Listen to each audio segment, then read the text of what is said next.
আসানসোলের রূপনারায়ণপুর টোল প্লাজায়। এই টোল প্লাজা জেলা পরিষদের। এই টোল প্লাজার গতকাল এক দুর্ঘটনা ঘটেছে। না, এক ট্রেলার এসে এই যে বুথ রয়েছে, যে টোল ট্যাক্স আদায় করতো যে বুথ, সেই বুথে ধাক্কা মারে, তার ফলে পড়ে যায় এবং কোনো কর্মী আঘাত পায়নি এমনই তারা জানিয়েছেন। কিন্তু যে জেলা পরিষদের যে টোল প্লাজা রয়েছে, সেখানে নির্দেশিকাতে রয়েছে যে টোল প্লাজাতে স্থায়ী বুথ আদায় করার, সেই টোল প্লাজার যে বুথ, সেই বুথ বানাতে হবে এবং যে কর্মীরা রয়েছে তাদের সুরক্ষার ব্যবস্থা করতে হবে। কিন্তু কোনো সুরক্ষা ব্যবস্থা করেনি এই জেলা পরিষদ যে টেন্ডার নিয়েছেন তিনি।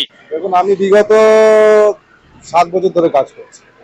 7 বছর একটাই কোম্পানি চালাচ্ছিল। এখন কি শুনলেন? কিছু শুনেছেন? নতুন টেন্ডার ফেন্ডার হওয়ার কথা শুনছি। নতুন করে টেন্ডারের কথা শুনলেন।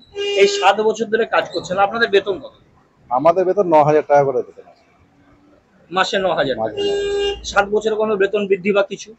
না, একবার বৃদ্ধি হয়েছে। আচ্ছা, মানে প্রথমে একবার না দুবার হয়েছে। প্রথমে 3,000 টাকা ছিল, তারপরে 5,000 টাকা হলো, তারপরে 7,000 টাকা হলো, তারপরে 9,000 টাকা হয়েছে। আপনাদের না, 4-5 দিন আগে একটা টেলারে একটা চোট লেগে মানে অ্যাক্সিডেন্ট হয়েছিল আর কি। বড় টেলার ছিল, রড ছিল, ওতে বোধ হয় কোনো করে টার্ন হয়ে ওই যে কাউন্টার যে ছিল, ওটা তো টেম্পোরারি কাউন্টার থাকে, ওটাকে ধাক্কা মেরেছিল, ওটা ভেঙে গেছিল।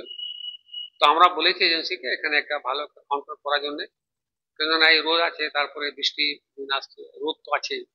তো আমার মনে হয় কয়েকদিনের মধ্যেও কাউন্টারটা রেডি করে দেবে, কোথাও কোনো অসুবিধা হবে না। এটা তো জেলা পরিষদের ব্যাপার নয়, এটা ব্যাপার হলো এজেন্সি প্লাস ওখানকার স্টাফ। এবারে স্টাফ যদি আমাদের সাথে কথা বলে, এটা আমার জানা নেই ওদের কি ফ্যাসিলিটি এজেন্সি দেয়, এটা আমাদের জানার কথাও নয়। কিন্তু যেহেতু স্টাফরা তো আমাদের লোকাল এখানকারই আছে, তারা যদি যোগাযোগ করে তো নিশ্চয়ই আমরা এজেন্সিকে বলবো তাদের যে বেনিফিট গুলো এগুলো পাওয়ার কথা সেগুলো তারা পায়। আসানসোল থেকে উৎপল পাথর, আমার শহর, কলকাতা টিভি।